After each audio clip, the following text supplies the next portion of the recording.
What's going on is Anton from AntonDaniels.com. I appreciate you guys for continuing to rock with me, but I just got home off of an early morning flight, right? First thing through the door, I want to see my family. I love my family. You know, I'm a family man. I'm an advocate for families, right? Second thing, I got to get that hot shower because I got to throw the threads on.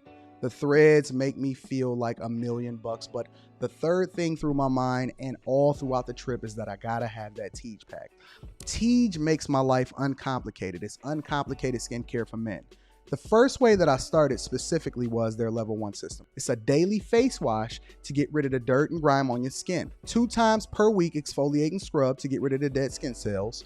An AM moisturizer with SPF 20 because you should always be protecting your skin from the sun. And a PM moisturizer to help your skin stay hydrated and healthy throughout the night. Here's the thing. My favorite part about Tej Henley is that every box comes with an instruction card that tells you when to use each product, how much to use, and in what order. They really making the process of achieving and maintaining amazing skin for men uncomplicated. In addition to amazing skin, members of Tej Henley get tons of benefits, including at least 20% off the retail price, the ability to customize your box, exclusive monthly deals, you can pause and cancel at any time, and you get free shipping. And because Tej Henley is sponsoring today's video, they're offering my viewers an amazing deal, right? Just click the first link in the description and you get 30% off your first box, plus a free gift. It's an amazing deal. You got to get started today. You're not out here trying to look like a Dusty. And if you travel as much as I do, which I'm sure most people don't, but you know me, I'm pushing my bag chasers in order to be in the top 5%, top 10%, top 1%. We got to make our lives uncomplicated, and Tej Henley is no better product. You got to look good. You got to smell good. And you can't be looking like a Dusty. Make sure you get started today. Click the link in the description. Get that Tej pack. Feel the Tej, my friends. What's going on is Anton from AntonDaniels.com. I appreciate you guys for continuing to rock with me. It is Monday, January 23rd, 2023, year of our Lord. What is going on, ladies and gentlemen?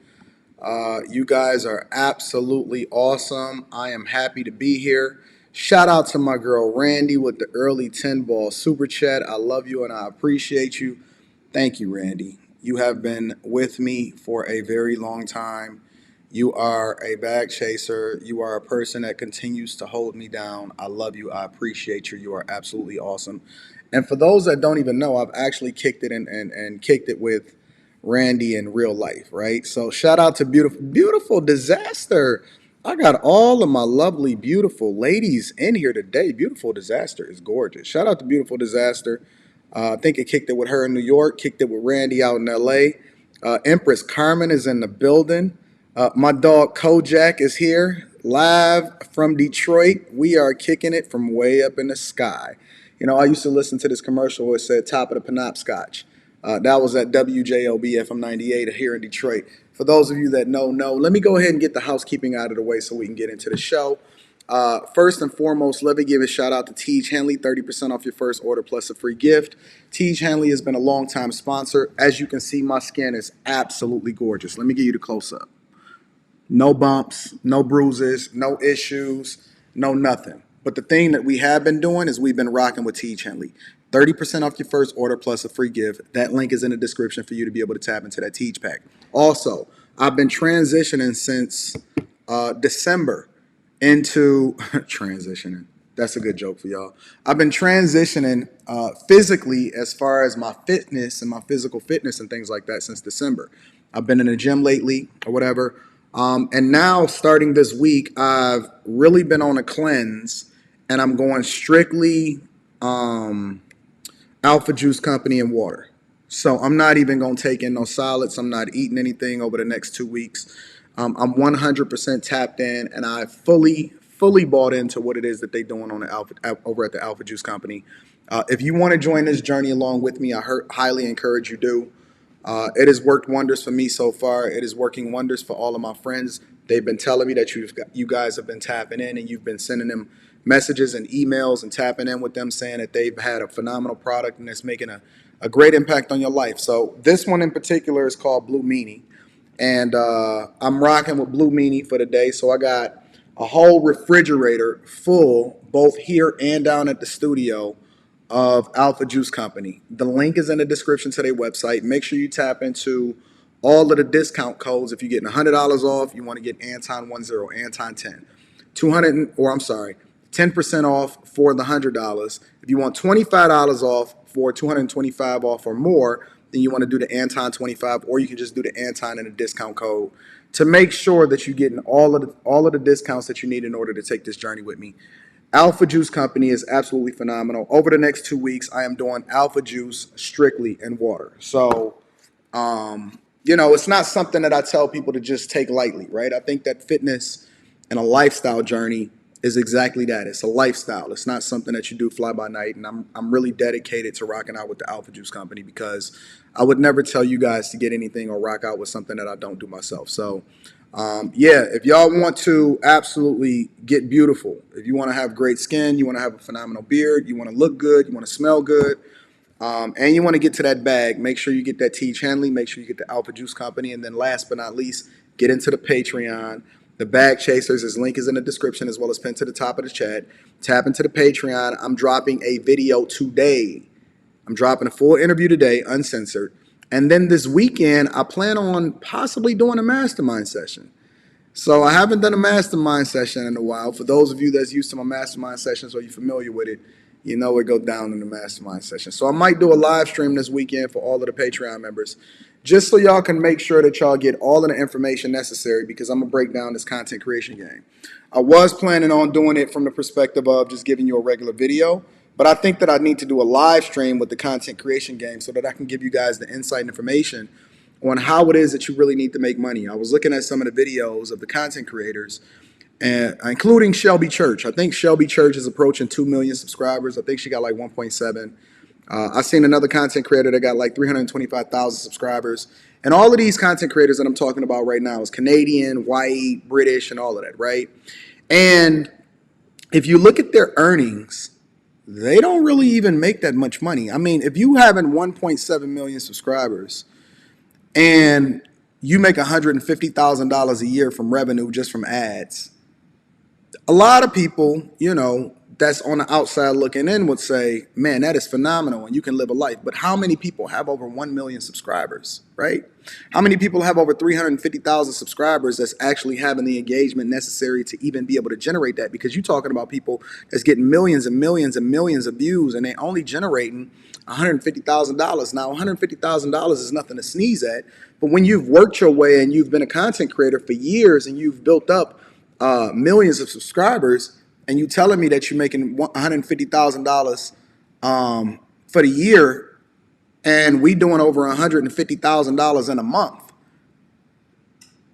and I just crossed 100,000 subscribers, that should tell you something. So organic growth, revenue, advertising is way more money in sponsorships and licensing, and I'm going to break all of that down inside of the Patreon. Make sure y'all tap in. If you are not a part of the Bag Chasers and you are not a Patreon member, you are severely missing out, because I am going to give everything, all of the game, break down the numbers, and allow for you guys to be able to ask me questions this weekend, because this is one of the rare weekends that I don't have to travel. That is going to be exclusive just for the Patreon members. So if you do not want to miss out, make sure you tap into the Patreon. Link is in the description as well as pinned to the top of the chat, because I'm going to show you how to really get this bag. It's nice to have subscribers. It's nice to have followers. I don't care about the plaques. I don't care about the subscribers. I don't care about the numbers. The only thing I care about is getting the money out of it. And if it ain't coming with a bag, because listen, all of that posturing and stuff is cool, but if it ain't coming with the money, then what are we here for? If I'm not showing you how to get to the money, then what are we here for, right? And so I'm going to give you the real game on how you can extract all of the money, because it's a lot of people that got a lot of Instagram subscribers, TikTok subscribers, YouTube subscribers, and all of that other type of stuff, and they ain't getting no real money. I mean, they get money, but we want to get the real money. I was telling Rita, and I want to get into the show because I'm going to dedicate this entire show to Steven Crowder, Ben Shapiro, Candace Owens, CEO of the Daily Wire, if you guys are not familiar, and the $50 million contract that they've been having a dispute over the past week, right? So I've been in Miami recording. Shout out to my girl. Raw B is in the building, says, good morning, good morning, beautiful. Good morning, beautiful. I love you, Raw B. You are absolutely phenomenal. I love you. Um, Thank you, love, for supporting the platform and donating to the show. You are absolutely awesome, my love. Thank you, Raw B. I want to break down for you guys this contract that's been happening with the Daily Wire, right? And I want to do it for two reasons. One, I think that it's highly entertaining. Two, it highlights how small-minded we are as far as the people that are really busting down bags. Because if you're really thinking about it, and I want to go over the contract details because we own a Millionaire Morning Show and it's important for us to actually talk about the money. But I also want to emphasize a point because over the weekend, I go back and forth and there's different platforms that I'm a part of, such as Fight Club. And, people are literally arguing over scraps. We will fight each other for a corner just to make minimum wage to pump poison in our communities. We will argue over a corner, fight, kill each other over property that's not even ours. Again, make sure y'all tap into the Patreon link is in the description as well as pinned to the top of the chat. Make sure you subscribe to the channel, turn on your notifications, and hit a like for the YouTube algorithm, right? We'll fight over things that's not even relevant. Do you realize that regardless of whether or not you vote conservative, liberal, the people that's extracting all of the money is all in bed together? They're fighting over $50 million contracts, and we sitting here getting mad at each other, trying to have wars about our ego and who it is that who's busting down. I mean, don't get me wrong. I don't mind having that conversation. I enjoy having a conversation, and more importantly, I enjoy having a conversation on camera. But when we start getting to fighting, if we gonna fight, can we fight over $1 million or more? Because they fighting over 50. And that's why I'm so inspired to do this show. Because if I'm a fight with somebody, and that's why I said that from now on, I'm really only punching up. I'm making friends with people that's with me or not quite there where I'm at because I think that we need to be banding together so we can go and get this 50 M's. I told Rita, come on, man, let's talk about it. Shout out to my dog, Daryl Long. I see you in the chat, big dog. Kingdom Man at 1121 says, your apology on Fight Club the other night was wonderful. I apologized. I don't even feel like I was fully wrong, but I acknowledge the parts where I did play a part in being wrong and reducing the conversation to stuff that's not conducive to what it is that we're trying to do. She says, your apology on Fight Club the other night was wonderful. Nice to see men conduct themselves as men. You know what you contribute to others. I love that. Thank you for supporting the platform, Kingdom Minded. This is why we're going to break down the Steven Crowder situation today, right? Because I'm inspired for different reasons. I'm inspired to go and get all of the fucking money. That's A. And then B, I'm inspired because I want to show you how to get all of the fucking money. That's B. And then C, I want to try to expose us, me included, because I've never made $50 million in a year. I'm going to get it, though. And I was telling Rita on the way home from the airport when we landed from Miami yesterday, because we had Q with us and we was cooking and we was working and then we partied and all of that, right? I said, listen, I'm going to pay myself $1.2 million this year, right? That ain't got nothing to do with the business revenue. That don't have nothing to do with gross margins. That don't have nothing to do with paying people out. That's just paying me from my companies, right? And I said, but listen, while everybody think that I'm balling, in reality, I should be making $1 million a month and then busting that down with my team. I should be able to pay myself $1 million a month and then be busting down the rest of it with the team. That's the type of revenue that I think that we should be generating. But here's the problem. I can't get there by myself. I can, but it's much harder for me to do it by myself than to bust it down with a team. We don't even have to be a team. We don't even have to agree. You could be thinking a certain type of way about modern women. You could be listening to it and thinking a certain type of way about Democrats and Republicans or whatever, so on and so forth. You can think completely differently than me. But the one thing that we need to be aligned on, or the two things that we need to be aligned on, is good character so that we can do good business with each other, and then making sure that we have a like mind and going in the same direction and bust down a bag. No backbiting, no issues, no doing each other dirty, no none of that. If it ain't about no money, then what are we talking about? So you sitting here and tell me that we gonna go back and forth and we gonna argue with each other and we ain't gonna bust down no money in the middle of it? Man, I looked at this Logan Paul situation. I be looking at CoffeeZilla. I'm looking at what's happening over at Steven Crowder and the Daily Wire and Candace Owens. I'm looking at what's happening over here and over there and the different platforms or whatever. And when they argue with each other, do you know that it's strategic? Before we get into this video, do you know that it is strategic? At the end of the day, they all making money. So much so to where I start to get skeptical and I'll be thinking to myself, I think that they concocted this on purpose so that they can start to make even more money so that they can have more engagement because it's more entertaining when people start fighting, especially in the down election seasons. When the election cycle, when it's not nobody running for office, they have trouble coming up with stories similar to the same way that ESPN and Fox Sports and all of them and Shannon and all of them, when basketball season is over and football season and they in between that one lull, they have to really have to come up with stories in order to keep the people engaged. And I be starting to think about it from the same perspective. I'm not easily swayed by just looking at what's on the surface and then people saying, well, you know, they really like this and they really like that. Man, they is busting down tens and hundreds of millions of dollars every single year. And they contract disputes is over $50 million. And we sitting here arguing with each other and ain't nobody really getting no money.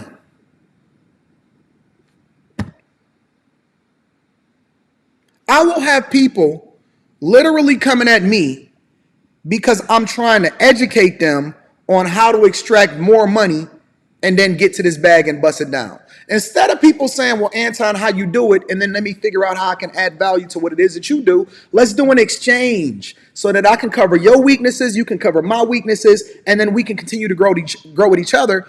They keep us distracted by allowing us to continue to fight over things that's not relevant so that they can steal all of the money from under us. They steal our land, they steal our real estate. Your grandmother and your grandfather pay off their house. They work their whole life, pay off their house, and then you sell it to them for pennies on the dollar because you in distress and your grandparents never gave you the game as to how it was that you can build generational wealth. So even when you do own your own property, they're sitting there acquiring all of the assets. All of these rappers, all of these singers, all of these country people, all of the people that got a catalog, they getting their catalog completely bought up by larger corporations, by people that you don't even know what they look like. They sit next to me at the basketball games. They be in first class on a plane. Sometimes they get on a private jet. I talk to them. I actually had a conversation with a guy that broke down how Johnson & Johnson is spinning off a specific division because he's over that division inside of the Sky Club at Delta on my way back from home when I was catching my flight from Miami back to Detroit. And he's sitting there looking like a regular old Joe. He got the Rolex on, no diamonds in it, and he's helping me to understand how it is that they're about to bust down these bonuses by spinning off all of the bad debt, putting the bad children from Johnson & Johnson and then creating an entirely new company because he's head of that division. And we sitting here, I get back home, I fly back, jump online, and I see niggas arguing about some bullshit and ain't nobody making no fucking money. Ain't nobody getting no money. They sitting there trying to figure out, listen, by the time you figure out how to get the money into place, they already done extracted it and moving on to something else. By the time rappers and record label owners and black people figured out that they was getting finessed in a contract that had already moved over into the streaming wars. And then when they started extracting money from the streaming wars, because I just got a notification from Spotify today saying that Spotify is laying off 6% of their workforce while they still paying you pennies on the dollar and purchasing up your catalog so that they can license it out to the movie companies so that they can make money, and their kids is going to be making money off your catalog 35 years before they're even able to give it back to you. We sitting here arguing, trying to get the scraps off of their table, and they love it because it's easy to keep you distracted while they stealing all of the money from under your foot.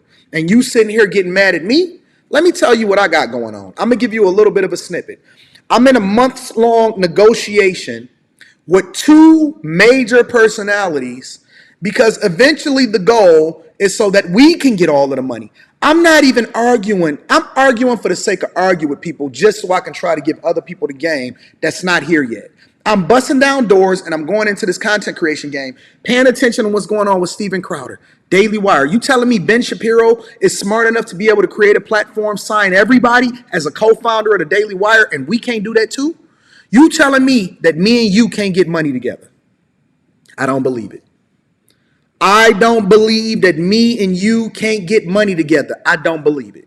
I believe that me and you can put our differences aside and be able to figure out how we can get the money together. Let's argue after we get rich.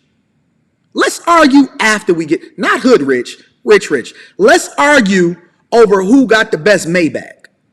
Let's argue over whether or not my PJ, private jet, is going to beat your PJ to the destination that we about to go and bust down this money at. Let's let our wives laugh as they go shopping while me and you is arguing over who going to hit this pool shot over $100,000 per shot. I think that me and you can get money together. I do. I believe that me and you, whether you like me or not, we can put our differences to the side and figure out how it is that we can create a lifetime of wealth for our children. They arguing over $50 million. I have major politicians right now that I am in negotiations with to make them join my team. I have major media personalities that I am in negotiation with, and I said, listen, I got a track record of never, ever, ever, ever fumbling a bag. Let's get money together. I think we can do it. I think that everything that you see on the internet right now is a distraction to keep you from getting money. And I'm going to unlock you. I'm going to give you the game. I'm going to unlock you. Whether you go kicking or screaming, you coming with me. You're coming with me over to get this bag. You coming with me over to be successful. You coming with me over to get these sponsorship deals, bust down his YouTube money, bust down his Rumble money, bust down his real estate money, bust down his content creation money. Go and get the contracts. And instead of us signing the deal so that we can be slaved, we're going to be the slavers and we're going to be the ones that's giving out the deals to the other people. I believe that we can be the owners as soon as we stop distracting ourselves with all of the nonsense. If we gonna talk about each other, let's at the very least figure out how we can capitalize off of it at the same time. The reason why I said I'm only punching up from now on is because I'm incentivized to do so. I don't give a fuck about what anybody is saying about me, or even if I'm saying something about somebody else, unless I can extract a dollar from it. I am a money whore. Let's be clear. I am a whore for the dollars. If I'm going to pimp myself out, if I'm going to prostitute myself out, it ain't going to be for no pussy. It ain't going to be for no labels. It's to go and get that bag so that I can then make the sacrifice in order to pass it on to my daughter.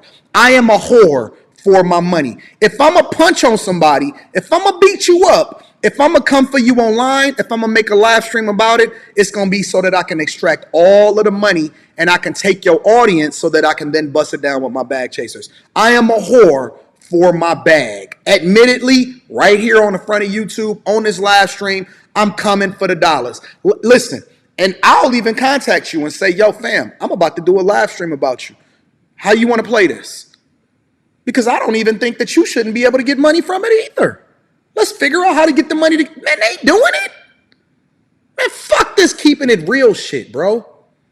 Forget all that, man. What we talking about, man?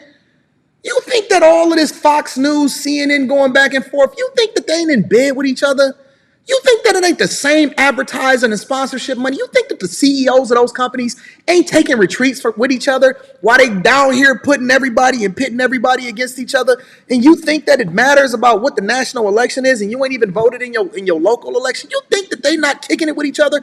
You don't think that all these team owners, right, at the end of the day, NFL, NBA, MLS, MLB, you take your pick. The teams are competing against each other, but all of the owners is sitting there in the owner suite trying to figure out how they can negotiate a better contract with the players so that they can get it in their favor. Man, they working together. All of this nonsense, it's a distraction. It's to keep you busy so that you can still be a slave and be a worker, so that you can continue to breed. I see people all the time sit there and say, well, Anton, somebody got to be the worker. We need poor people. You can't just diss poor people. I'm not dissing poor people. I'm dissing poverty for myself and for you. Because listen, there's always going to be the poverty. There's always going to be poverty-stricken people. It's always going to be the poor. The Bible says so. It's been predicted. Ever since our history, there's been haves and have-nots. The only thing that I'm trying to convince you of is you don't have to be the have-not. You can be the ones that have. I'm not trying to save everybody. I'm just trying to get you, and you, and let's go and get this money together. Let everybody else continue to be distracted. I know what the game is. I seen it. You think that the biggest gangsters is the people that's at the bottom in the streets killing each other? Dog, the most ruthless, biggest gangsters that exist on the face of this earth is at the top of corporate America, and they are controlling how it is that you think, and it is very strategic. You think that they spend millions and billions of dollars on lobbying just because it's a tax write-off? You think that they got lobbyists because it's a tax write-off? You think that they donating and they doing these big dinners where they paying $10,000 and $20,000 a person all the way up into the threshold, and then creating these special packs so that they can get their political interests taken care of?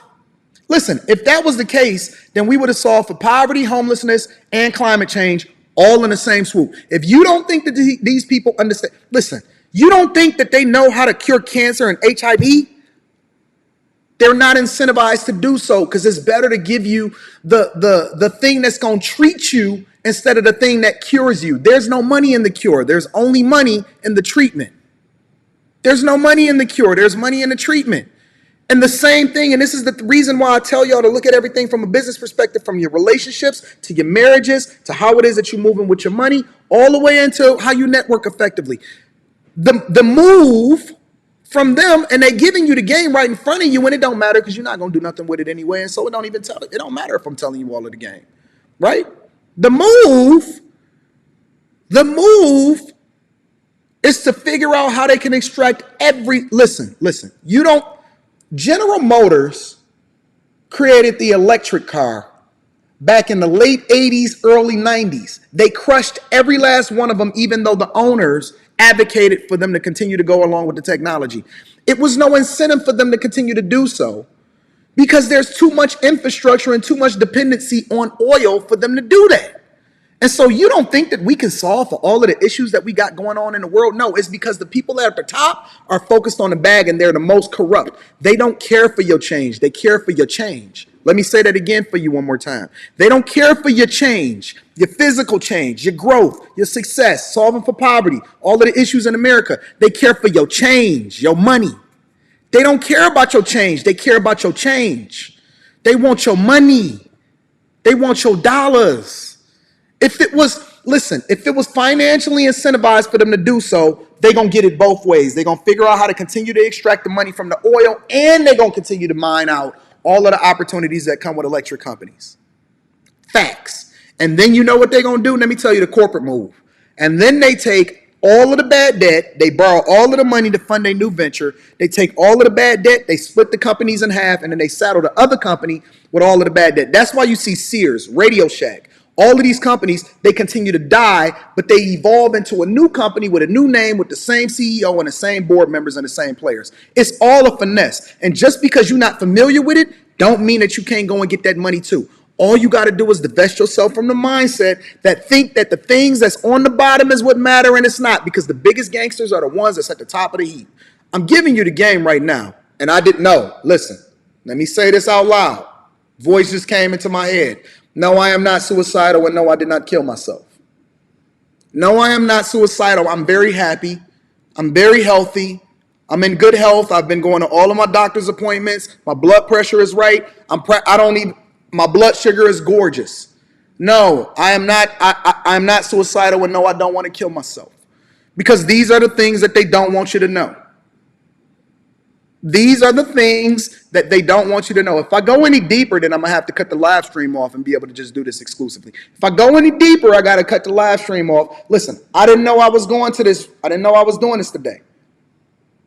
If I go any deeper, I'm going to have to cut the live stream off. No, I'm not suicidal. No, I'm not interested in killing myself. I'm not depressed.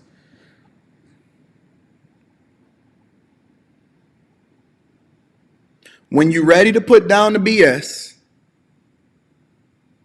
when you're ready to stop arguing with each other, when you start ready to stop backbiting with each other, you let me know, and I'm going to figure out how it is that we can go and get this money together. I'm going to tell you how we can go and get this money together. Arguing over 1 in 2,000 subscribers.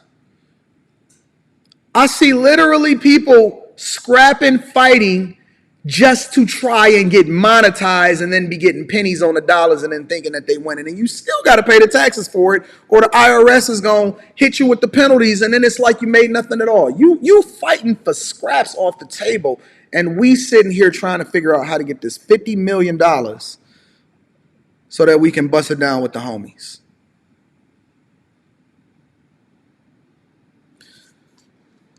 Shout out to my dog, Angel Tyler Brown says, they don't care for change, they care for your change. Bars, Don DeMarco. You ain't know I knew about that, did you?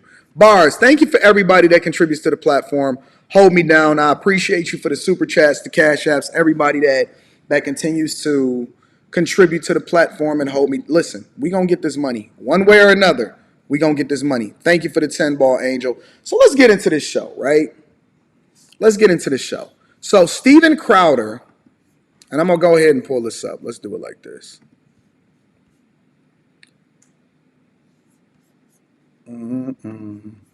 So Steven Crowder, ladies and gentlemen, is a conservative pundit, right? Make sure y'all hit a like for the YouTube algorithm. Subscribe to the channel. Turn on your notifications. And then make sure you tap into the Alpha Juice Company to go on this fitness journey with me. Last but not least, make sure that you tap into the Patreon. Link is in the description as well as pinned to the top of the chat, because we have to make sure that we're doing the thing that's in our own best interest to get to this bag, all right? Steven Crowder, along with Ben Shapiro, Candace Owens, the who's who, right? They're the who's who and the stars of the conservative party, right? And apparently the Daily Wire was in contract negotiations with Steven Crowder, which I'm going to go ahead and play some of this. I have not seen any of these videos yet, but I've been kind of keeping my ear to the street, just because when you say 50 million, my ears perk up. I want to know what the heck is going on over there, right? And apparently Steven Crowder, who has 5.93 million subscribers on YouTube alone, on his Louder with Crowder show, is disgusted because he didn't like the contract terms that came along with what was going on in the Daily Wire. So I want to go over this a little bit. I want to look at Ben Shapiro's response if I have time to do so. I want to look at the CEO of the Daily Wire's response to what Steven Crowder has to say. But in order to even have this conversation so that we can unlock ourselves, we first need to let him describe what the discrepancy is, because when he first said this, nobody knew it was the Daily Wire until it came out later. But he highlighted what his discrepancy was with the contract negotiation. So again, make sure you hit a like for the YouTube algorithm, subscribe to the channel, turn on your notifications. Let's mine this out, ladies and gentlemen. I'm going to play it at double the speed. Now exists to begin with. It's been a while. Either this has to stop, or I'm going to have to stop.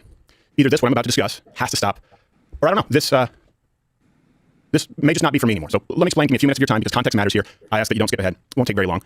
This has been a long time coming. This is a conversation that I've actively avoided, sidestepped, and I've hoped and prayed that it not be necessary behind the scenes for a long while, but that's no longer possible. So if you've watched for the last decade, you know that I've always made it clear that we here at Mug Club are in the business of serving you. So he's going into, I didn't want to have to do this. I didn't want to have to talk about this contract, but ladies and gentlemen, I have to talk about it. I'm going to be reading super chats throughout the show. Shout out to Q Adams. Q Adams says, bro, this one is one of the most intelligent, enlightening videos I've seen. Shout out from Irondale, Alabama. Bag Chasers in the building. Shout out to the Bag Chasers. Shout out to the Patreon members. I'm dropping an exclusive video today on the Patreon. 2-hour video. Make sure y'all tap in, and I'm going to always continue to give y'all the insight in the game. All right? He's leading into this by saying, thank you, Q Adams, for the 5-ball. He's leading into this by saying, listen, guys, I didn't want to have to do this. You guys know that it's not about the money. I'm just here for you guys. The only thing that matters is what you guys think. Okay, Steven, let's continue. The viewer, you watching, listening right now, I've also made it clear that I wouldn't be in the business of attacking other conservatives, regardless of disagreements or personal issues. And I've always explained my logic was relatively simple. I believe that the world was better with more voices out there rather than less, regardless of minute differences, considering the magnitude of the battle that we are genuinely fighting for our country right now. But for the first time, I have to say that I believe many of those in charge in the right-leaning media are actually at odds with what's best for you, the viewer, the customer, and more importantly, the country. We here at Muckle, we thought that we were all in this together, that we were fighting the media, entertainment, industrial complex. We thought that we were all genuinely taking it to big tech. But too many of those in charge of the big conservative platforms are verifiably in bed with them. Big tech is in bed with big con. The people I thought were fighting for you, a lot of it has been a big con. He's saying big tech is in bed with big con. Big con meaning big conservatives, right? Big tech is in bed with big con. Big con meaning big conservatives. Let's continue, y'all. Now, I'm specifically avoiding naming names or going after individuals in this video because I genuinely hope that those I'm addressing, and you know who you are, have a change of heart. It's never too late to do the right thing. Guys, this is a genuine plea. We can all do better. We can all do better. It doesn't have to be this way. And please, don't make me have to provide receipts. Now, the others out there who have now been able to verify have been locked into exploitative contracts that I have the luxury of not having to sign, which is why I'm doing this. Those of you out there who've been locked into this and you know what I'm talking about, stay tuned. I've got something for you before this video is done. So there are a few points to address. Now, many, but not all of the suits running the business of big conservative, big con, at best don't share your values and at worst are taking advantage of your good graces. And as I've experienced it behind the scenes, I've watched our country be harmed as a result. So Mug Club. Professionally, it's meant everything to us here. Personally too, but professionally, you are the entire reason for your ability to create this kind of content truly independently for the last 6 years. But when I started doing, right-leaning, like comedy entertainment videos in 2009, maybe it was 2008, I really didn't have a plan. I didn't know the blueprint because there was no blueprint. I didn't know the ceiling because no one with this kind of content had ever really even tried it. It was you, Mug Club, you watching, supporting, who created the ceiling. And you made it clear that all of you were going to keep raising it. All I knew back then was that I was a conservative, I was a Christian, and there's nothing out there for someone like me. Not on cable, not on radio, certainly not on YouTube. And back then, that was really the only video platform. Live streaming wasn't really even a thing. All I wanted to do was to set out to create the kind of content, the kind of show that I always wished had existed when I was growing up. And I hope that there would be enough of you out there like me. Here's the thing. So basically, long story short, let me break it down to y'all from a C student's perspective. He said, listen, I've been doing this since 2009. And when I got into the game, I was just hoping that there was somebody out there like me that thought like me. And I wanted to create the kind of content that I wanted to watch as I was growing up. I say cap. And I actually like Steven Crowder, right? I think that he's really, really dope. But let's be clear. I believe that every last one of these people are in it for the money. Big tech, big conservatives, big liberals. All of your Congress people are millionaires, yet they don't even make that much money in Congress, supposedly, allegedly. All of them are in bed together for the money. And I don't believe for 1 second that any of them really have a beef with each other at all. Let's continue. I was told that there weren't. I was told by the powers that be that you didn't exist. I was told that the only way to make a living in this business was to cater to older conservative generations, and that comedy, that entertainment, that edgy quote-unquote content didn't work on the right side of the spectrum. An entertainment show would never work. All of you are the only reason that we here were even remotely vindicated. And Mug Club sealed it. I remember exactly where I was when I thought up the idea of Mug Club. I remember who I was with. I remember what I was eating. I remember why. I could see the writing on the wall back then, the big tech censorship on the horizon, the diminishing advertising revenue day by day, and I knew full well that demonetization from these platforms, it was inevitable. But I wasn't really sure that this would work. At that point in time, getting anyone to subscribe to anything was pretty much impossible. Everything on the internet was basically free except for pornography. Even Netflix, the only player in the space at the time, between shipping DVDs of Poltergeist 3, they were struggling with online streaming. But I found a great partnership back then, a partnership with a company called CRTV, which later purchased The Blaze and used that name going forward. And on election night, 2016, so many of you signed up at the back end of our site crashed, we couldn't handle it. And it only grew from there. Now, I want to be clear about something. This video here, it's not about The Blaze. When they were purchased by CRTV, the company's goals, their vision, simply grew further apart from mine, from ours here. It just wasn't the right fit. Yeah, I wasn't thrilled about some things and the handling of Mug Club leaving, and that's why we launched mugclubforever.com, where you can sign up just to be able to reach you. This really isn't about that, so I want to create some separation here. Business relationships end all the time, that's business. But I was in a period to field offers from other people, other key players in this movement. They flooded in. Now, before you guess who it is, before you start trying to do some Sherlock Holmes work, there are far more people beneath the tip of the iceberg than you know about who are trying to get into the space. There are more than you would probably assume. So I went into free agency. I looked over the offers. And I saw the clause come out. And I don't just mean unreasonable demands for control, but what I would argue are immoral terms that actually punish conservative content creators on behalf of big tech. And that's something that I just couldn't unsee. And I want to, it's not the exception. It's the rule. Kids out there coming up. We need to build a bench here in this movement. It's almost impossible. Don't sign these contracts. I now know what you are signing out there. I have the luxury of not having to. I don't have to be here. I don't have to say this. Please, don't sign this. Certainly not without professional legal counsel representation. Do not sign something that includes, let me go through this. Effectively, full ownership of all your social media platforms. All right, so this is what he's getting into. This is the part that I want to see. Let me remove myself really quickly because I want to see what this looks like. Give me a second. All right.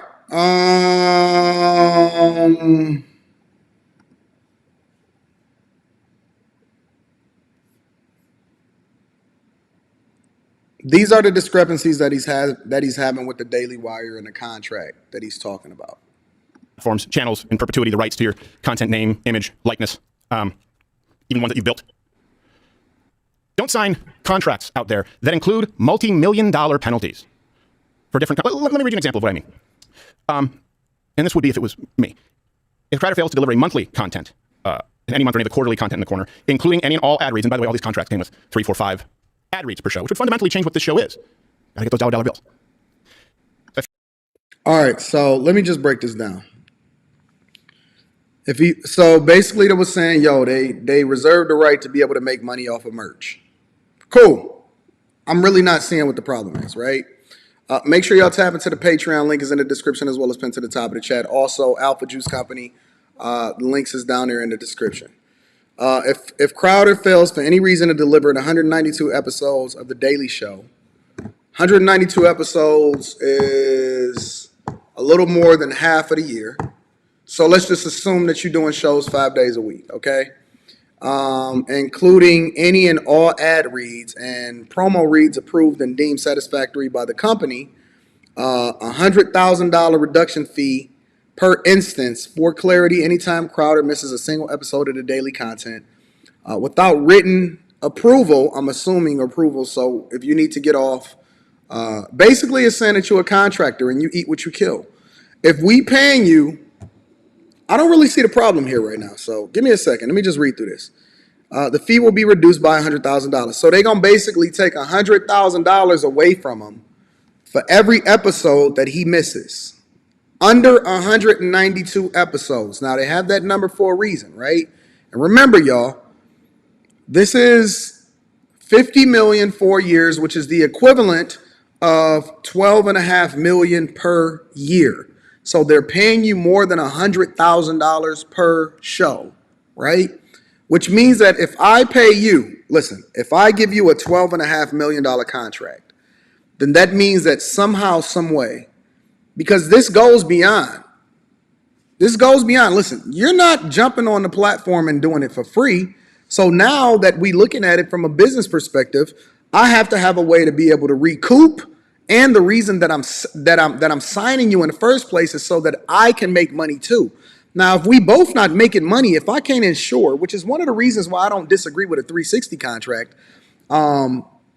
the person that actually put out the product has to be able to recoup their investment. So now I have to put together the platform. I have to be able to sell the platform. I have to be able to bring in advertisers.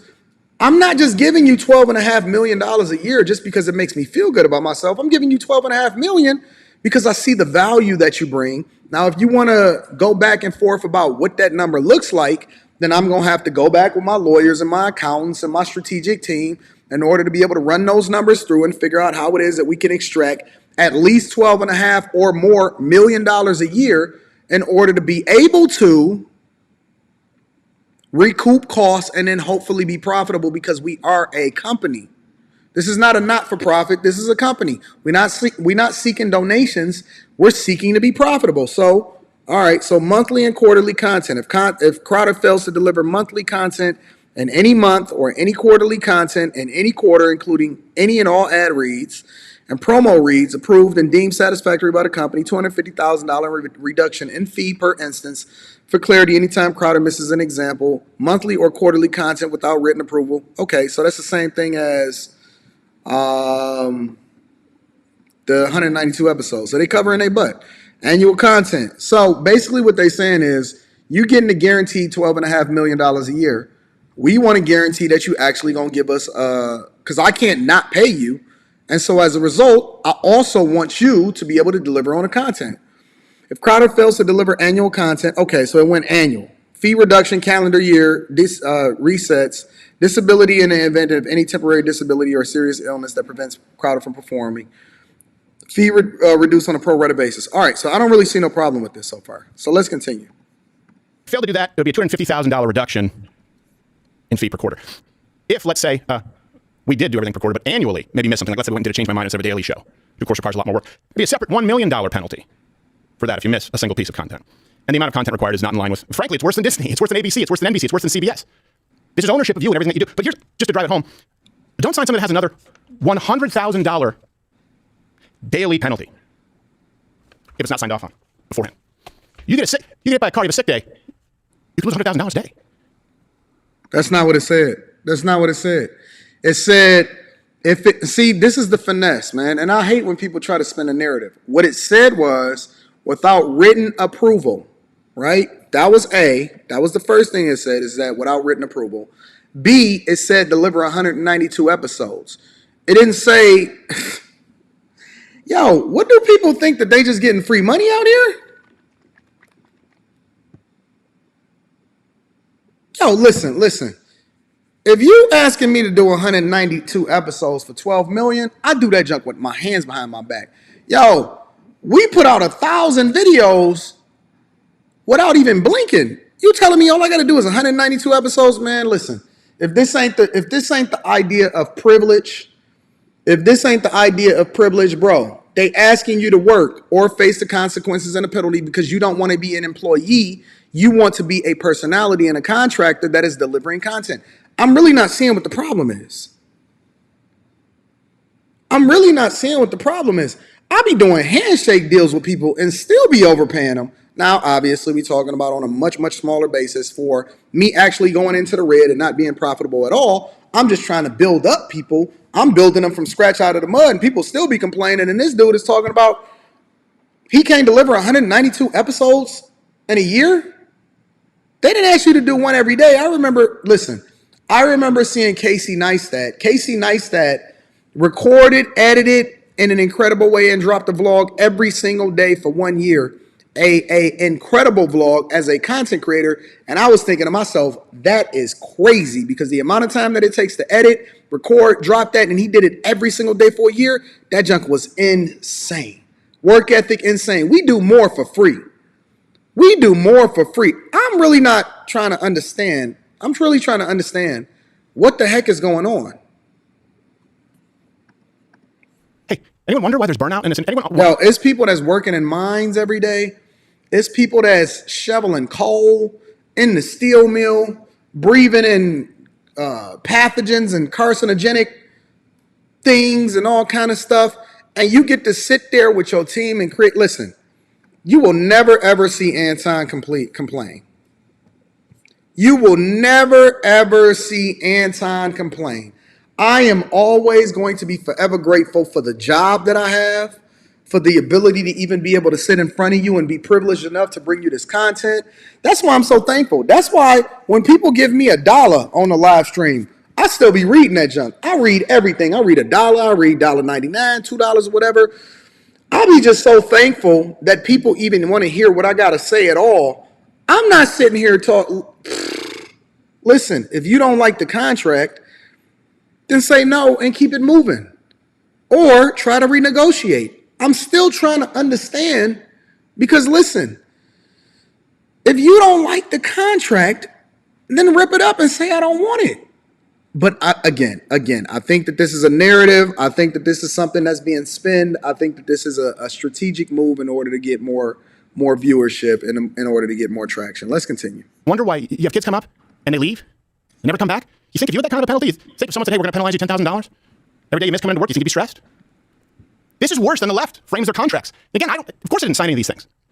But I now know what other kids are signing out there. And here's the worst part. Yeah, that's terrible. I think it's, I just think that's wrong to treat people that way. But this is where, in going through this, and I need to take some time because, look, I've always tried to be a happy warrior, and I want to go back to that. I haven't been happy for a while. I haven't been happy for a while because when you know what goes on behind these scenes, and you see how many people are complicit, it creates an air of hopelessness. It really does. Where you think the people who are supposed to be linking arms and fighting with you, fighting for you, want to punish you. So here's the worst part. Do not, kids, under any circumstances, sign a contract with people who claim to be conservative, but will penalize you 25% for any demonetization or sponsor boycott. Look, let me read this to you. If any of the major platforms, oh no, sorry, that's the second one. Let me go back to the first one. There's another 20%, it's 45%. You get a content strike. Let's start with the demonetization. If blank is boycotted or dropped by more than 50% of the advertising partners, the company is not able to replace within 90 days, the fee will be reduced by 25%. That's a sponsorship boycott. So that's saying, hey, I don't really understand what the problem is. Okay, so let me look at this. Ad drop. If Crowder is boycotted or dropped by more than 50% of his then extent advertising partners, 50% of the revenue from those partners, and the company is not able to replace them within 90 days.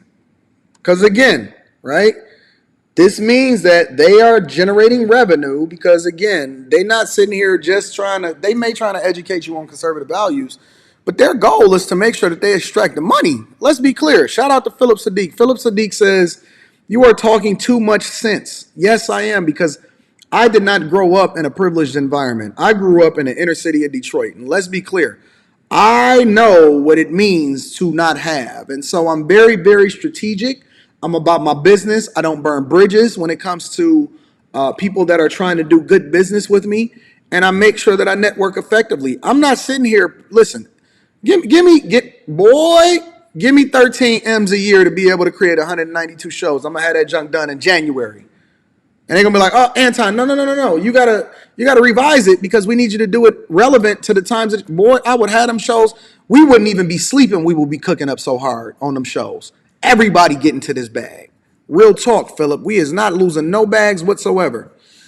Look, ad drop. Okay, so if you lose 50% of the revenue and they can't replace that revenue, then the fee will be reduced by 25% until such a time that the ad revenue has been restored for a period of 90 days. So basically, they're saying, listen, if we not making no money because the advertisers are deciding that they don't want to rock with you and we can't replace it, we still gonna pay you, but we just gonna reduce the amount that we giving to you because we have to figure out how we can add that revenue back to the coffers in order for you to be able to benefit and for us to be able to benefit as a company. I'm still trying to figure out what the problem is. Content strike. If any of the major platforms, YouTube, Facebook, Apple Podcasts, Spotify, issues a content strike other than the company-wide content strike. So if it's just on you, if it's on you, such that the Crowder content cannot be monetized on such a platform, the company is not able to resolve the issue within 90 days, then the fee will be reduced by 25% from that point forward. They didn't say that they wouldn't pay you. They saying, listen, if we can't make no revenue as a result of the ads from what it is that you're putting out, we still got to pay you. So we're going to reduce the amount that we paying you until we can get it resolved. I'm still trying to figure out what the problem is, bro. Able to replace them within 90 days, the fee will be reduced by 25%. That's a sponsorship boycott. So that's saying, hey, liberals, boycotts work. They work on our guys. We'll punish them for you. Let me go on. Specifically, YouTube demonetization. If any of the major platforms issues a content strike such that Crowder cannot be monetized on such a platform, and the company is not able to resolve the issue within 90 days, the fee will be reduced by 25% moving forward. Now, I thought this was a mistake because, these people maybe didn't know who I am, that we've been demonetized for 3 years. No, it's made very clear to me in no uncertain terms. This is what's sent out to everybody. And then if you get a strike, meaning a suspension, another 20% reduction. And then another 20% of it happens on Apple. And then another 10% of it happens on Facebook. And then another 10% of it happens on Spotify. Imagine you're deplatformed, as we've seen in the past, where all the major entities decide to remove you in one day. Rather than having a conservative alternative, you would now be down to 5 to 15% of the revenue of your contract. Right, because there's nowhere to actually put you out there where people can watch your content. If there's nowhere to actually utilize your content, then how were they supposed to be able to bring in advertisers, make money, and reach out to the people that you're actually having conversations with? I'm still trying to figure it out. If there's no way for them to be able to reach other people as a result of you being able to be visible to these people, then how are they supposed to be able to make money? Are they still supposed to pay you that $50 million? Okay. All right. Think about this for a second. Those in charge, the big conservative, the big con, and it really is the biggest con going right now, they're making it known in their contracts that they will enforce the guidelines of big tech and punish conservatives on their behalf. They're not enforcing the guidelines. They're using the platforms in order to be able to draw traffic until they can build a big enough platform to where they can sustain themselves outside of the advertising revenue. I'm really trying to understand what the problem is. Maybe I'm just that dumb or I'm just that much of a C student. If I'm not making money, this is supposed... See, it's a difference between having an employee and having a partnership. An employee is a person that works for you, so they get their paycheck as long as they show up and do their job, right?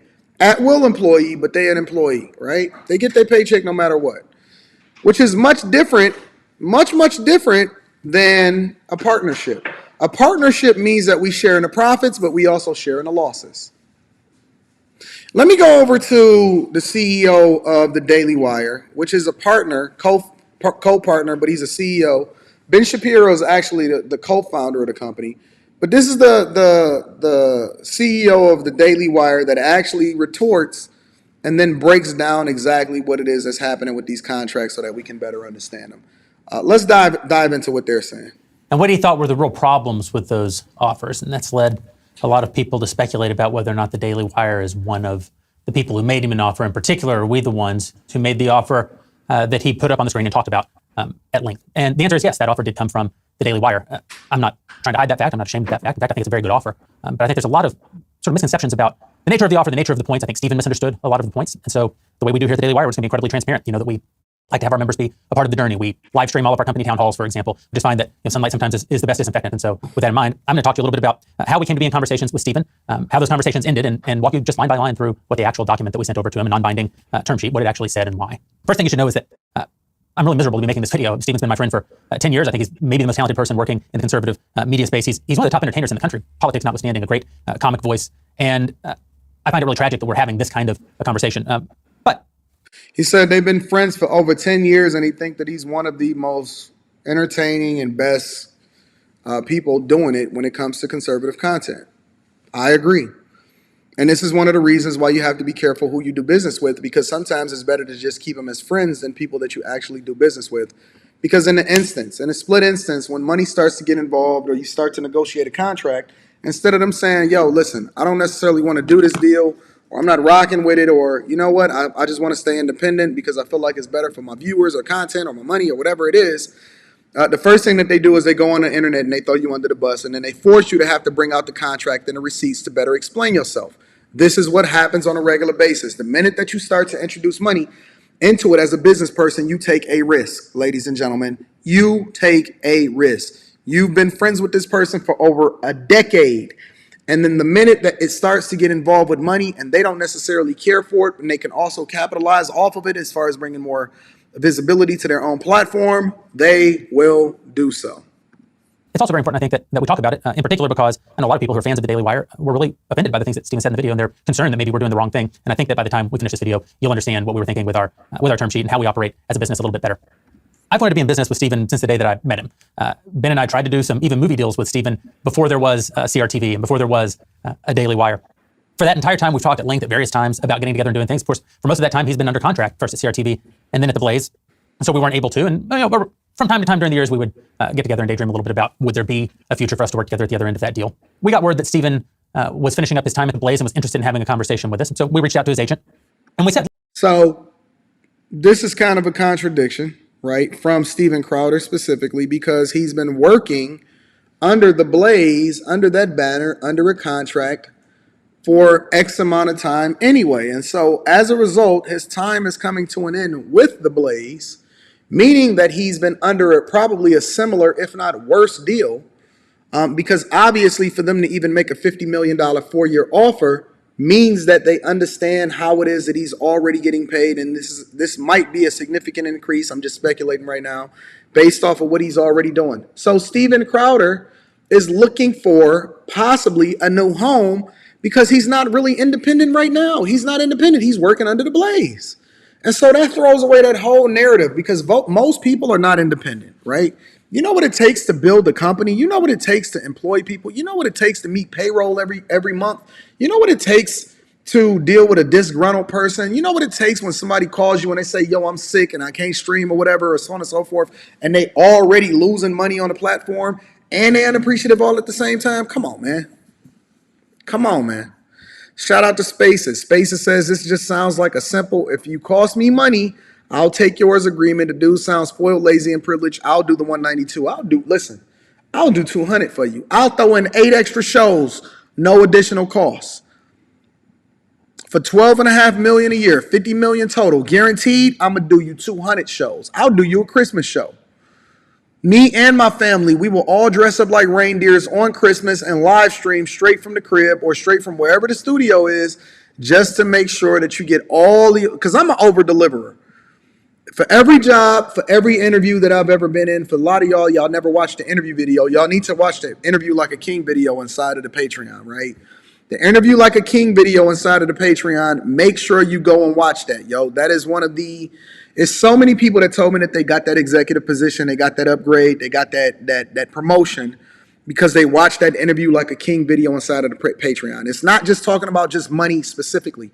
We break down how it is that you're supposed to be successful and moving in every single industry, including your business, including corporate America, including your job, negotiating contracts more effectively, so on and so forth. If you need to get in touch with me personally, email me at Anton Daniels 413 @gmail.com. Again, that's Anton Daniels 413 @gmail.com, and I'm going to make sure I get you booked for a Zoom call or a personal call. Make sure y'all tap into the Patreon. If you are not in the Patreon and you're not watching these videos, you are losing out. Also, Alpha Juice Company. All of the discount codes is in the description. T-Chanley, 30% off your first order plus a free gift. Let's continue, y'all. Listen, we'd love to have a conversation. It's not every day that a monster talent like Steven comes on the market. We'd be bad businessmen if we didn't engage in a conversation with him. We weren't sure at that time if there was a deal to be had. I mean, for one thing, we're friends with Glenn, we're friends with Tyler, we're friends with all the guys at the Blaze. We weren't sure that we wanted to commit to making an offer to Steven. And Steven's an expensive talent. I mean, he's been in the business a long time. He has an enormous fan base, and we knew that it would take a lot of doing to get him over to the Daily Wire. This at the same time that we're investing very heavily in kids entertainment content and making real television content, streaming scripted fiction like the Pendragon Cycle and Atlas Shrugged and other projects that we've taken on. Would we have the resources? We weren't sure. But again, you have to have a conversation. Y'all got to understand also that the Daily Wire is not a publicly traded company. It is a privately owned company, meaning that they can't just issue more shares. They can't just raise more debt. They don't have the ability to be able to source funds from the general public in order to fund their initiatives. If you go over to Netflix, right, Netflix is able to do something like that because they were able to raise money by going public in order for them to continue to build their content library. And the shareholders then ultimately hope that they return a profit by being able to generate revenue as a result of subscribers and now advertisers, right? And Netflix is absolutely killing it. But the Daily Wire is building the plane as they fly. Now, they have a pretty big plane at this point because they generate a lot of revenue and they have some really big hitters. And those hitters have to deliver on a regular basis, including Ben Shapiro and Candace Owens and so on and so forth, right? But if those hitters don't deliver, then they don't have the revenue to then reinvest back into the platform, including all of the things that he just named, and the possibility of taking a risk and bringing on somebody like a Steven Crowder who is leaving his contract or ending his contract or coming to the end of his contract with the Blaze, to bring him on board is going to cost a lot of money in revenue. And so you have to be very, very strategic in how it is that you're going to get the money back. It's not just about all these conservative platforms or everything like that. It's not just about the idea that, oh, these guys are freedom and all of this other type of stuff. It's,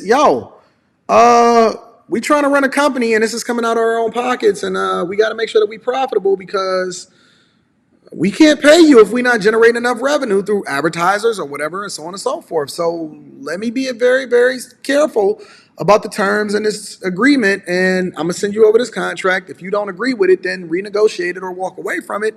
But we're making a very strategic move because everything has to be looked at from a business perspective. Steven Crowder, in this instance, sounds like one of the women that don't want to sign a prenuptial agreement. They just want you to go all in. They just want you to go all in. They want you to build the plane, create a platform, take all the risk, all of the people that's working very, very hard in order to ensure this platform is successful. And then she wants you to come in and say, well, I love you. Ma'am, no. I'm going to have the ability to be able to get my stuff back. And I need to be able to recoup, and I need to see the value on who you are, and I need to vet you effectively. I am making you sign this prenuptial agreement. You're just not going to get a bunch of free money and that's the end of the conversation. No, I already built this plane. I'm making a strategic. Now you can choose not to sign a prenuptial agreement, and you can choose to either stay a regular girlfriend that don't get none of the benefits. You can't even get on my healthcare coverage, or you can decide you want to go and date other people or be by yourself. But either way, I don't really see the problem in asking you for a prenup. It's just my opinion. We're happy to have it. So we reach out to the agent and we say that. We'd like to have a conversation with Steven, kind of get into the details of what's he looking for, financially, what's he looking for in terms of structure, what would make his life better, what would make him happy. He's got this opportunity now to have a next chapter. What's he want that next chapter to be? And Steven's agent candidly just wasn't interested in any aspect of that conversation. He only wanted to know about the money. He said, we're not going to have a conversation. We're not going to have some abstract talk. We're going to send us an offer. Tell us how much money you're willing to pay. And he gave us an indication of what the minimum number would have to be in order to even have a discussion with Stephen. And it's a big number. So we talked about it internally, and we decided, we should do that. We should send over an opening offer, a non-binding term sheet that takes a stab at what we think that minimum number is going to be to get the conversation started, so we can sit down with Stephen, so that we can see if there's a deal that'd be good for him and good for us. And that's what we did. We put together the term sheet, we sent it over, and we asked if we could get on the phone and have a conversation with Stephen. I'm going to walk you through that document, what it says, what it doesn't say, some of how Stephen. So they sent over a term sheet. And again, you got to remember, it's a difference between being good at what you do as an entertainment personality or as a content creator and understanding things from a business perspective. I kind of had this conversation over the weekend where somebody was telling me, yo, you only paid me this amount of money. And then I had to pull out the receipts to show that you weren't even generating what it was that I was paying you. And so do I owe you something? Or do you owe me some money back as a result of what it was that I gave you because you wasn't even generating the revenue that you thought you were generating? That's just the truth. I look at everything like a business. And so when I showed the receipts, everybody turned into a whisper. Quiet. Nothing. Loss leader. I mean, that's just the truth. And I'm not saying anything negative because I don't have anything to say about somebody, but I'm using it as an example in order to illustrate a point that very few people actually understand how to look at things from a business perspective.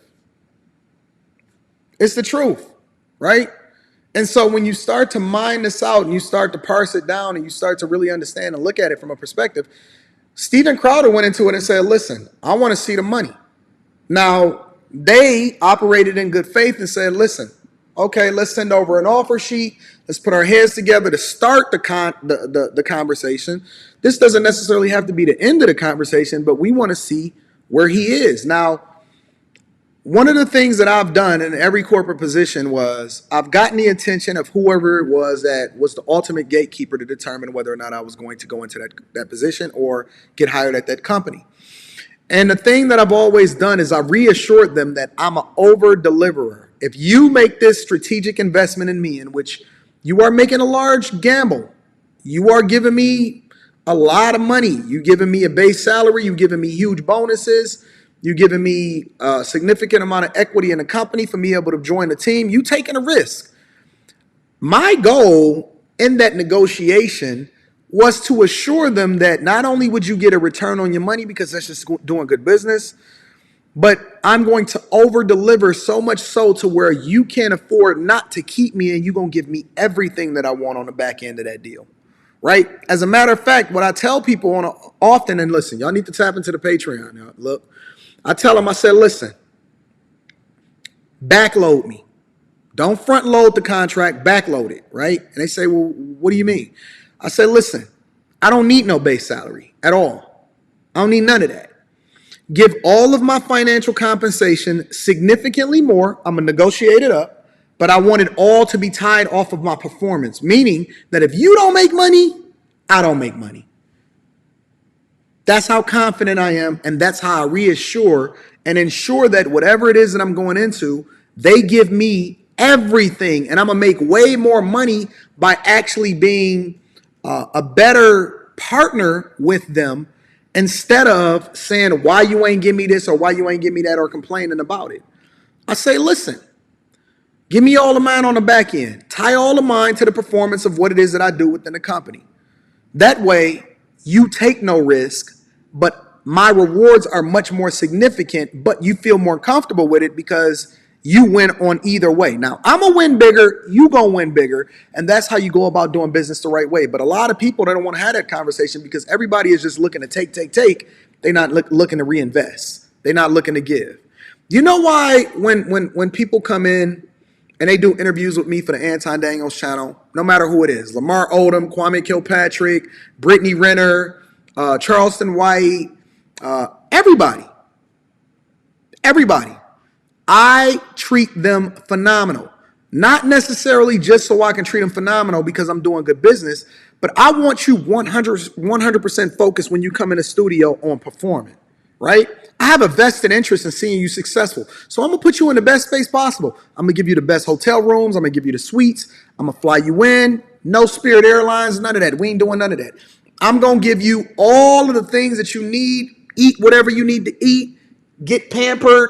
Go to the spa. Have a good time, right? They don't request this. These are the things that we establish in order to do good business. I got Crimson Cure coming in very, very soon. Most people are not used to being treated like this. Huge platforms, and I'm talking about platforms that got millions and millions of subscribers, they don't treat you like this. They treat you like a piece of shit. You got to figure out how to get there. You got to get your own room and all of that. We don't do it because we have to. We do it because we're establishing a great relationship with you, and we want you to actually be successful, and we want us to be successful. And so we understand it's the intangibles in order to ensure that you're successful. And so that's how it is that we go about doing business.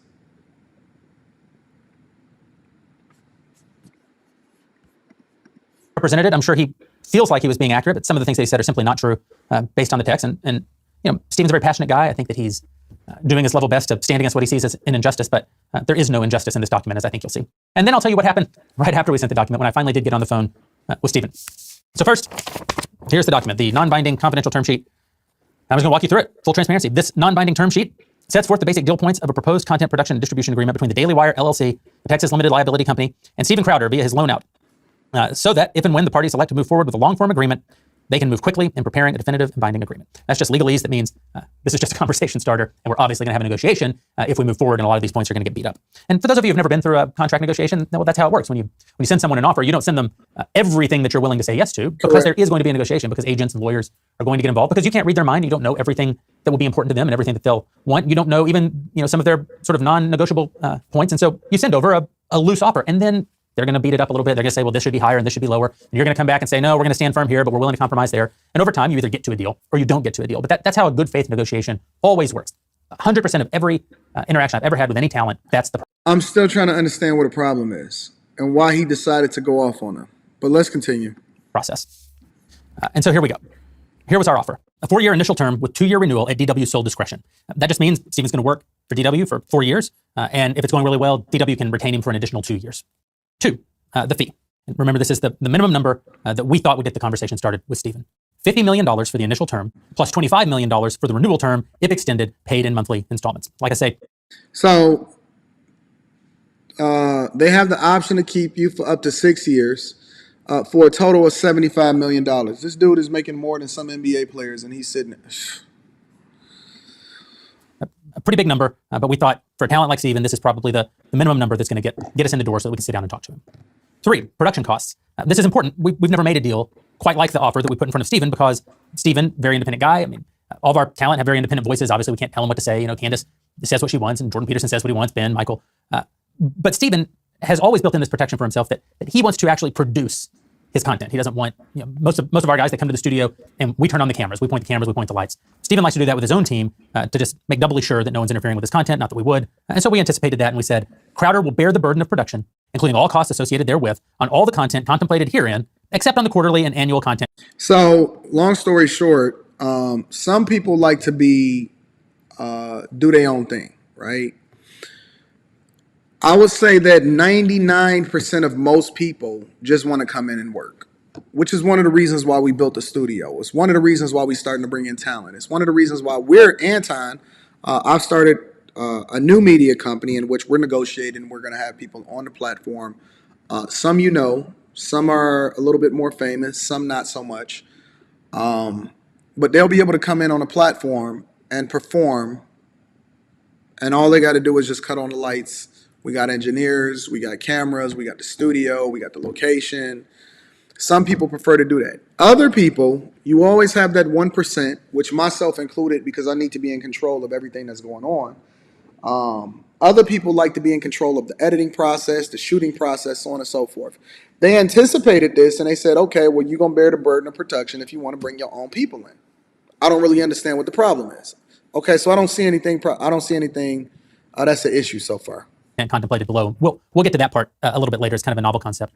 The quality of the production will be as good as or better than is currently existing content. This just, again, Steven's going to produce his own content. It has to be as good as the stuff that Steven's audience has come to expect from him. And that'll come out of the 50 million. So it's not like all of that 50 million goes right in Steven's pocket. He's going to use some of it to pay for producers and studio space and camera equipment and operators and lights, just like we're going to use some of the money that we make to pay for the infrastructure and the technology and the marketing and the legal and all the other parts that go into making a successful business. Revenue collection that says we'll have the exclusive right to realize revenue in connection with all of his content and brand. We're paying you this guaranteed significant amount of money, $50 million. And for that, one of the things we're buying is the content, but we're also buying the right to monetize the content so that we can have a chance of making some money and not just spending money. What is the content? First, so they want to make money off the production. This is not just a charity case. This is not just us doing a good deed. This is us saying that we want to actually make money off of our investment. And the reason why we're giving you $50 million with the option to give you another $25 million is so that we can make some money too. If I give you 50, hopefully we generate 100. And that way you got 50, I got 50, and then we all can continue to get this money. I'm still trying to figure out where the problem is. We broke this into daily, monthly, quarterly, and annual content. The daily content is going to be very obvious to you. He'll deliver a 1.5 hour Louder with Crowder audio video show of a quality and kind consistent with the shows that he's currently producing 4 days a week. That's 192 original episodes a year. Yo, he didn't even have to work 5 days a week. Oh, you telling me all you got to do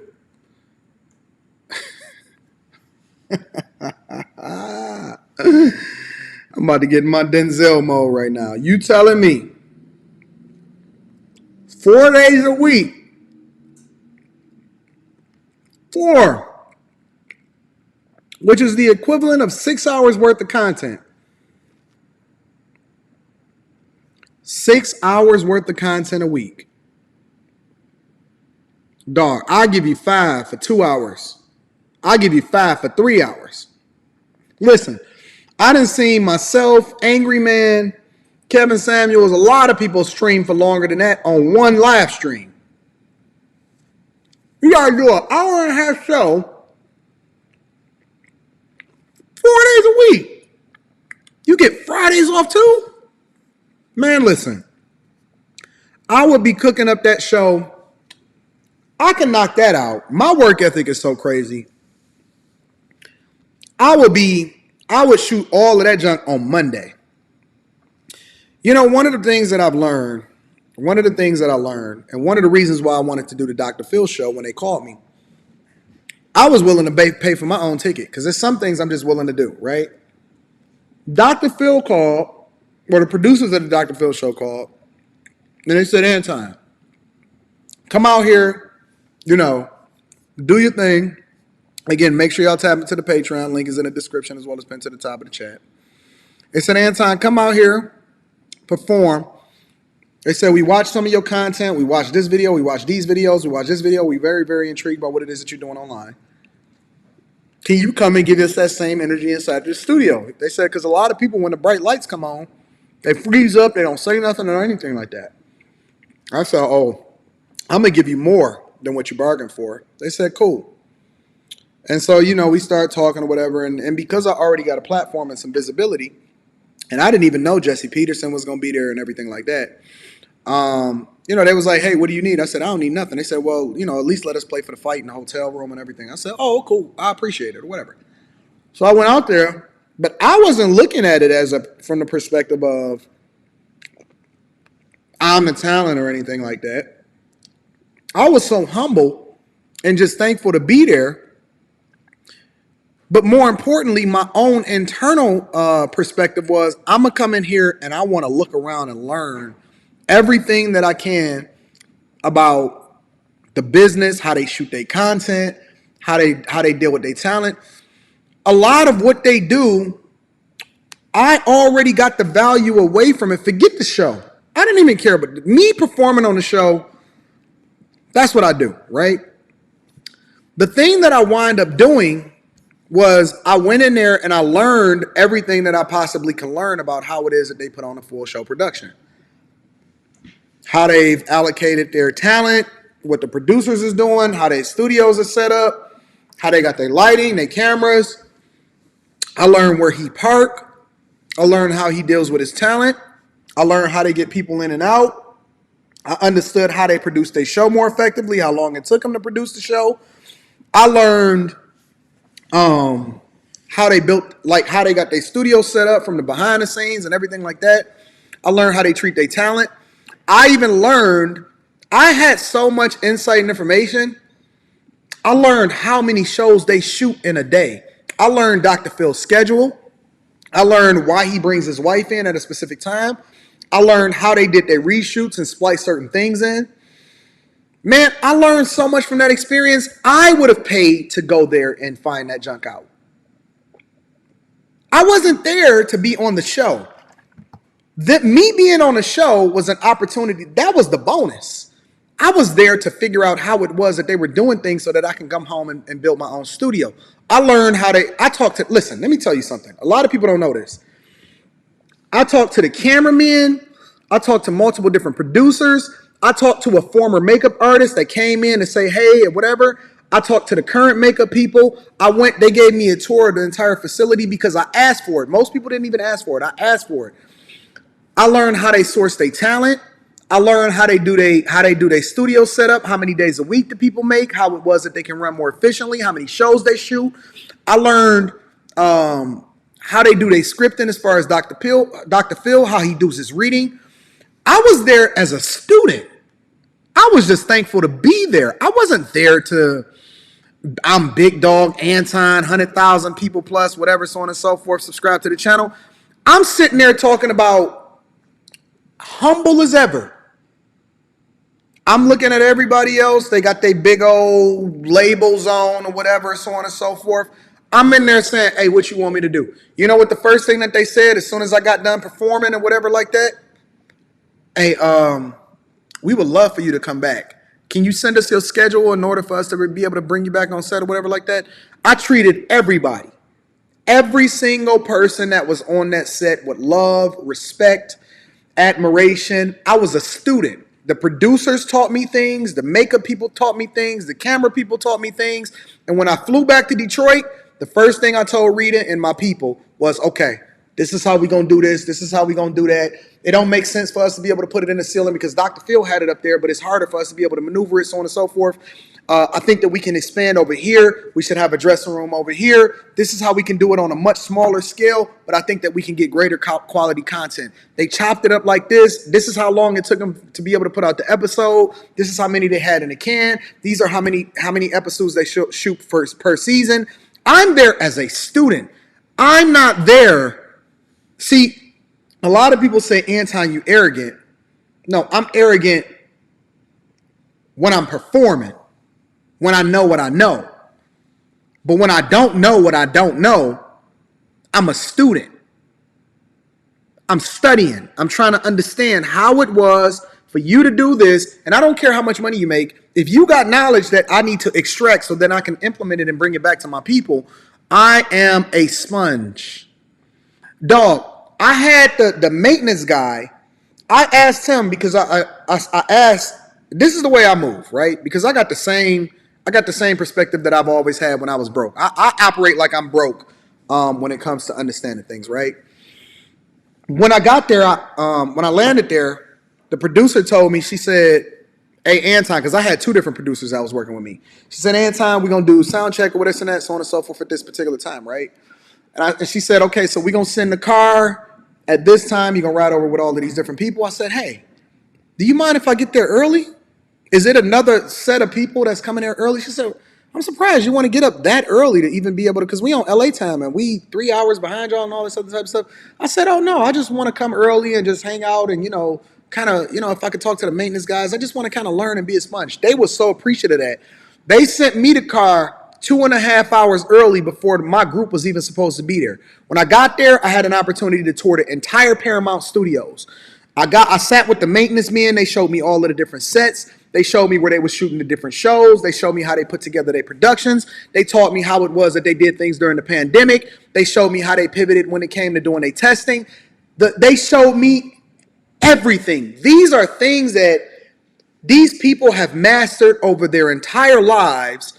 And these people literally was giving me all of this game just because I was humble enough to even be able to hear what they were saying And that's why I was able to come back and build out and do some of the things that I'm doing. Not because I know better than everybody else, not because I'm smarter than everybody else, but it's because I understand that I'm a C student and I need to surround myself with experts in their field so that they can give me the insight and information on how it is that I'm supposed to do things more effectively. No, I'm the dummy. I'm the dummy. And I was sitting there with my iPhone answering multiple questions. I asked them, hey, can I record? Yeah, you can record, no worries. I was recording on one phone, and then I was taking notes on the other phone because I didn't want to forget certain things that they was telling me. If you go back, listen, y'all missing it. If you go back and you look at the vlog that I did there, I'm actually around the sets outside in the studio filming, and you can see different people riding past and stuff like that. I was outside the set right when the sun came up so that I can understand and study exactly how the studios was moving, and that I can then take that information and implement it into what we were doing in here in Detroit. That's how you go about doing things. That's how you go about being successful. It's not about being arrogant or how much money you paying me. I'm still the type of person that'll say, listen, I'll pay you. I'll fly on my own dime. I'll pay my own money. I'll get my own hotel room. I'll do whatever it is that I need to do in order to understand how the business works. Even when it came to the Glorilla thing, and I was trying to break people down, and I went back and I looked at the comments for that particular video, that particular clip that I put up when I said Glorilla is trying to pay $550. And I said, listen, I don't need you to give me no money. I would go in there and do it for free. Most people were saying, yeah, but that ain't the going rate, and I can go and get money. But do you have the access? Do you get to see the inner workings of how people are booking shows and how it is that they're doing business? And do you get the networking opportunities? Because it's somebody that you may meet from a corporate executive perspective that you may not ever even do the music industry. You may want to get into the executive side, or you may meet another particular person or the promotion side, but you don't know what you don't know. And so you have to come in with a level of a humility in order for you to get what you need to get or learn what you need to learn. And that's why I'm willing to do it for free, because I see the other opportunities that's much bigger from a financial perspective. And I'm not looking at the rate that you're paying me. I'm looking at the rate that I'm going to make myself when I implement the knowledge, the insight, and the information that I glean from being around other people that may be in the music industry. See, Puff came as an intern, and as much as you don't like Puff, Puff was a sponge. He came in, he took the bus, and he learned everything he could about the music industry instead of asking somebody what it is that they can give them. I don't need you to give me anything. The only thing I'm asking is for your knowledge, your insight, and understanding. I can do the rest on my own. I got the work ethic of a monster. I can implement the rest of it on my own. And so my thing is, what opportunity are you missing by not putting yourself in the room or the position? Do you know, listen, me and Kwame Kilpatrick, which is the former mayor of Detroit, we got a phenomenal relationship. Do you know I sowed the seeds of that relationship way early? I've always admired him and his ability to be able to speak. Regardless of how you feel about him specifically, I admired and I seen the talent that he had, right?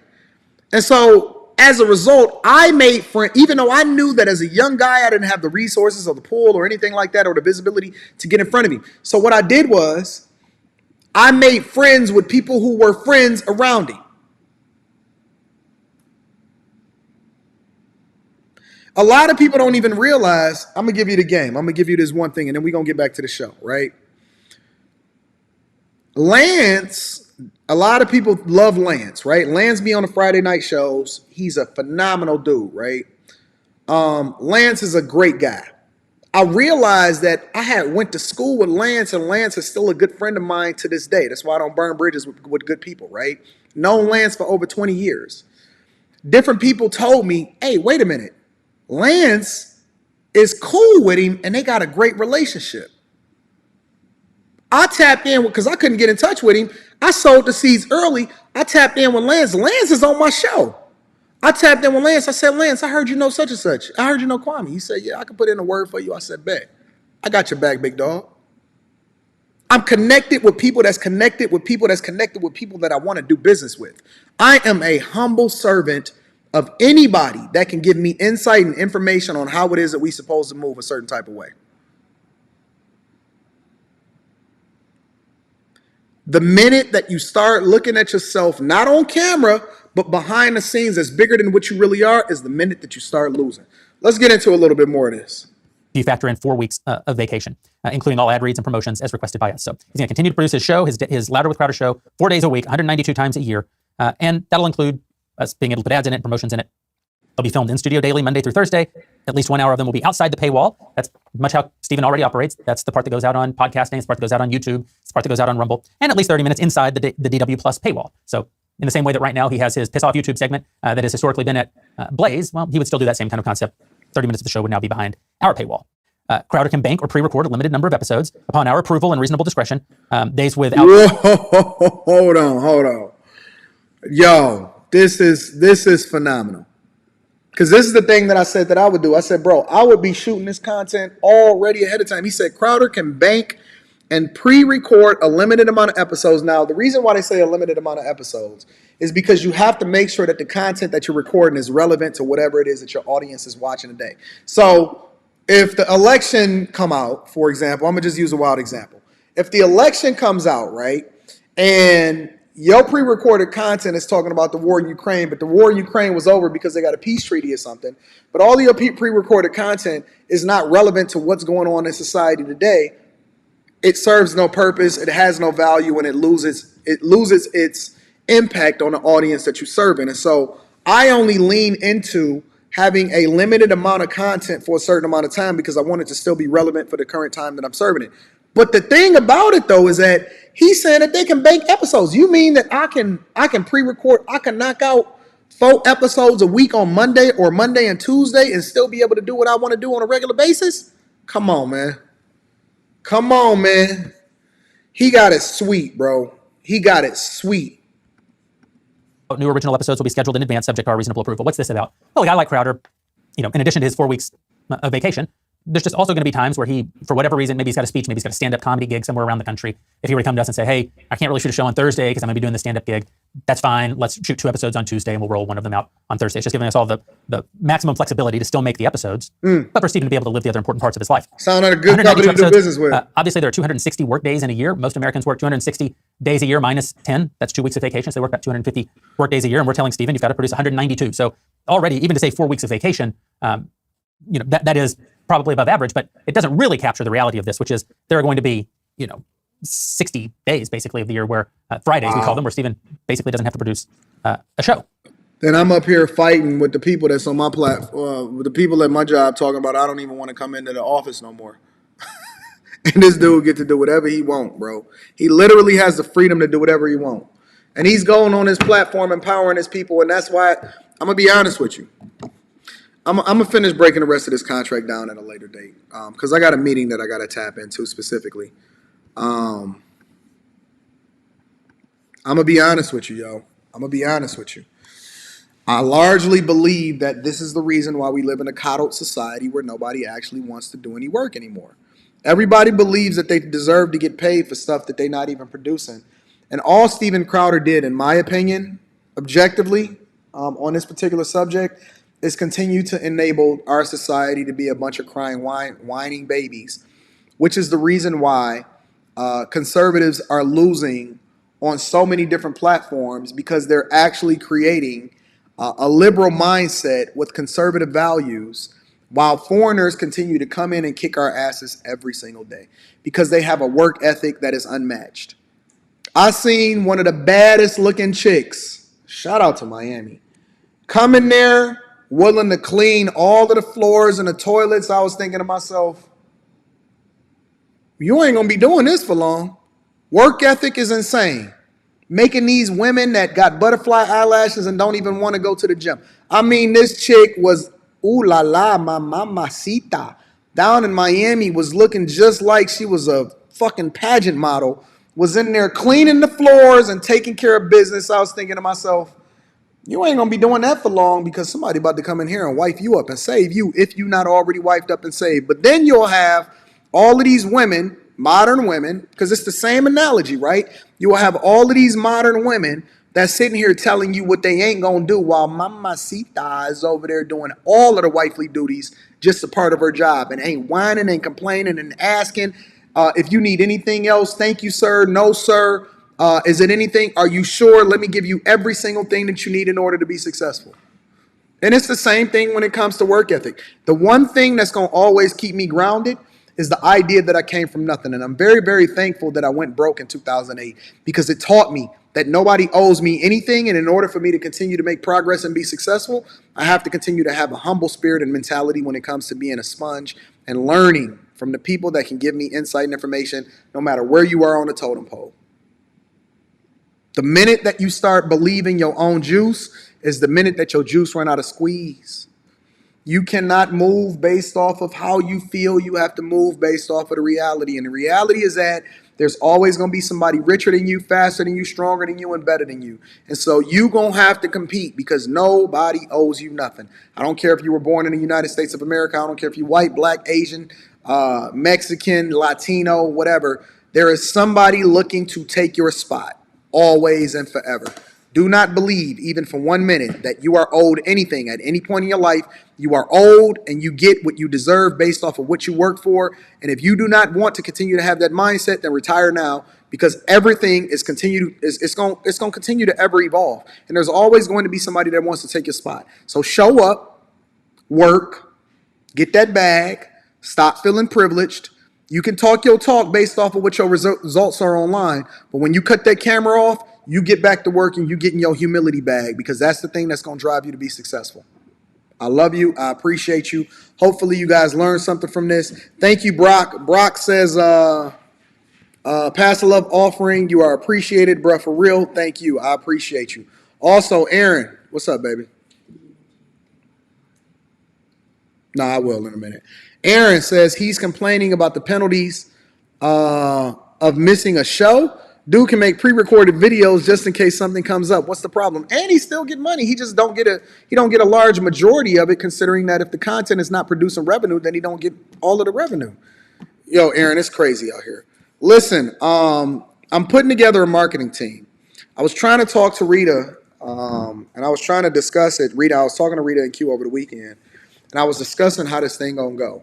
And so what I was thinking was, because I know a lot of you guys emailed me, and we absolutely got the emails, and we taken into consideration how it is that we're going to do this.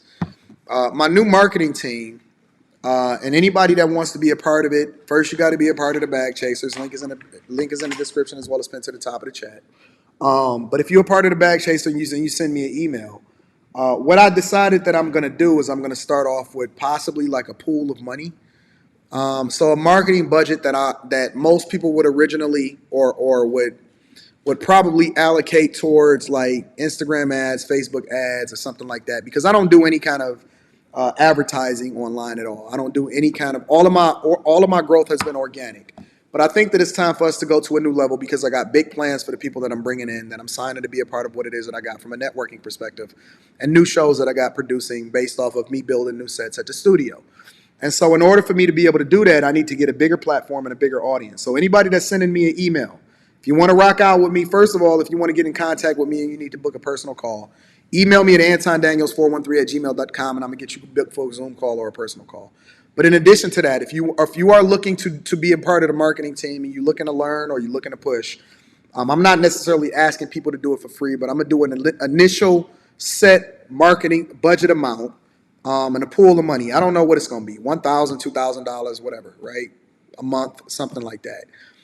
That hopefully I can compensate you for your time based off of the efforts that you put in, because I do appreciate you, and I always want to make sure that I at least give something to those of you, in addition to how you're going to benefit as far as the money that you're going to generate from the reels on Instagram and things like that. But send me an email. I'm putting together a team, and I'm going to do a pool so that I can make sure that we get the word out, because we need to be bigger and we need to be doing bigger things. Listen, I love you. I appreciate you. Make sure you tap into the Alpha Juice Company. All of the discount codes, Teach Hanley. And then last but not least, tap into the Patreon. Link is in the description as well as pinned to the top of the chat. I love you. I appreciate you. Is there anything else that we need to tap in about? You sure? All right. I love you. I appreciate you guys. Thank you for the super chats. Thank you for the cash apps. Shout out to my dog, Thinking Man. Thinking Man says, bro, this is all gems. Thanks. I give too much free information, though, to be honest with you. I genuinely give too much free information. Shout out to the thinking man, but that's because I actually care for people and I love them. But the more you get free information, the more they're going to hate you for it anyway. But shout out to the thinking man because I know he appreciated it. And then Aaron, I appreciate you for the 5 ball. I just wanted to acknowledge how much you gave me. Yeah, email me at antondaniels413@gmail.com if you want to book a personal call or a coaching call. And then also email me at the same address if you're looking to join the marketing team. I don't know how much I'll have to give you. I got to figure out what that pool of money look like. But we're going to figure it out together. I love you. I appreciate you. I need you guys to do me. Well, let me remove this. Make sure you subscribe to the platform. Hit a like for the YouTube algorithm on your way out the door. And then last but not least, I need y'all to do me one more favor before we get up out of here. Make sure you share this with your family and friends. We don't want to be rich by ourselves. I love y'all. I appreciate y'all. Thank y'all for tapping in with me. I will be in contact with anybody that sends me an email. I'm going to holler at y'all later. Peace.